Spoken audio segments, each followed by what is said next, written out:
Hey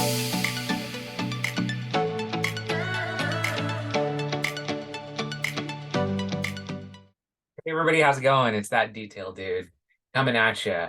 Hope everyone's having a great day today. Thank you for joining me. So, I tried going over this and tried recording it a number of times, but I just couldn't get the right feel. I'm just gonna shoot from the hip, just do it in this video. Hopefully, I'm able to get my point across. So, what we're going to be discussing here today is something that may be a little bit of a touchy subject for some of the people that are out there that may be viewing this, but in the end, I made the decisions that I felt that were right, and I stand by them. But this is around severance pay.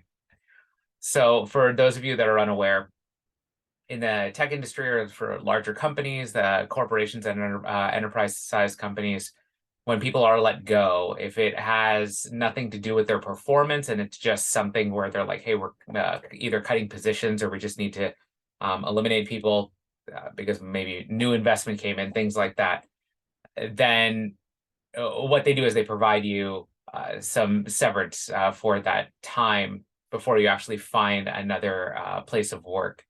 Now, there are some issues there with that. Now, I think if you guys have viewed some of the other videos that I've put out, you'll know that I was let go from my former employer, but this isn't the first time. This is actually the fifth time.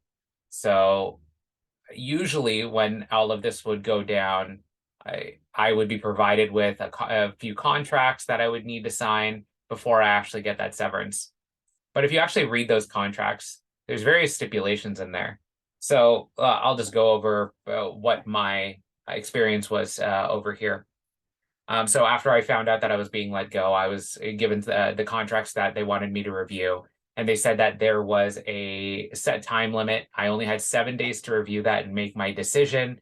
And even during that time, over that week, while I was reviewing things, I was getting pinged by HR. Hey, just letting you know, your last day is this day. You better sign if you want to get that severance, right?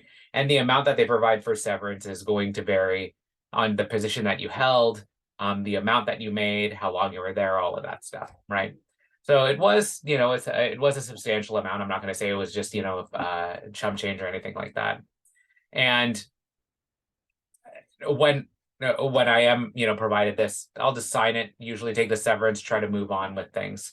But this time, I knew what had actually happened wasn't right. I had really invested my time with this company, and I didn't feel like actually taking the severance this time around.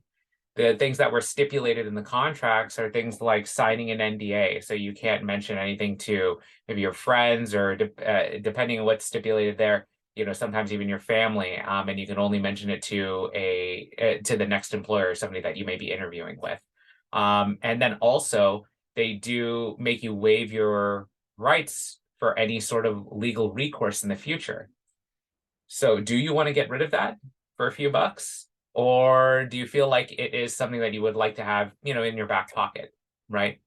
So I let the 7 days go by. And on that seventh day, I reached out to HR and I told them I'm not going to be signing anything. I don't need the severance. And of course, they were pretty curious. They reached out, within, I think, 15 minutes to half an hour and were asking why, was there something wrong? And I was just straight with them. I don't want to take money from a company that is willing to do this to their employees. And I wouldn't want to take money from, from a company that I felt like wasn't doing things that were right. So this is more of standing up for what's right and doing that rather than what I feel is wrong. Now, a lot of families or a lot of people out there do have families, and when they are put into this situation, the first thing that's probably going through their head is, man, I have bills I have to pay, I have a mortgage, and they are ready to take that severance, start looking for another job just so that they can move on. And it's, in my eyes, that's kind of taking advantage of the situation for the company side too, right? When HR reached out, again, saying that, hey, why aren't you taking that severance? They said it was to help with the transitionary period. I didn't see it like that. I saw it as they're trying to silence the individual. and they're trying to give up all of their rights for legal recourse in the future. And I told them that. I even told them, hey, if they see it as something that's supposed to help an individual during their transitionary period, that's great. Why are they making you sign something that it has an NDA stipulated, and also that you're giving up, some of your rights? And so I told them, in my mind, in my eyes, I would rather have my options open in the future than just sign it away for a few bucks, right? Now, whatever path you take or another individual takes, completely fine. I wouldn't judge anybody any other way, right? Their decision, they probably have their reasons for it. I have my reasons for not taking the severance, and I'm standing by it. So I guess the reason I'm kind of putting out this video is just to inform people out there. Take the time and give it a proper think. Should you actually sign this away? Should you actually sign this? Because, like I said, in my eyes, I'd be signing my life away. I don't want to do that. I want to be able to have my options there in the future with whatever happens. And past that, I don't want them to be able to do this to other people in the company, people that I considered friends. So I don't know if this is going to do anything. It probably won't. I'm not telling anyone to join me on this. I'm just saying that I took this path, and hopefully it was the right one. Time will tell. But anyway, I'm glad that you guys all viewed this video. I hope to have more of these in the future. I'm probably going to be calling it the scenic route, and I'll have a car with me. Maybe find some areas that have a nice background, or just a nice view, park over there and just reflect on some thoughts. If there's specific topics that you guys want to go over, maybe there's something on your mind, please comment below, leave your messages. I'd love to hear about them, and I'd love to talk about them with you.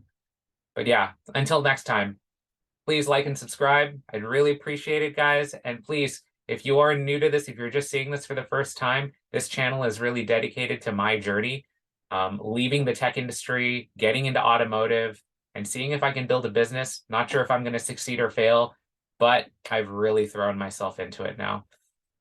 And yeah, it's going to be quite the journey for the next couple of years. Anyway, I'll see you guys in the next video. Take care.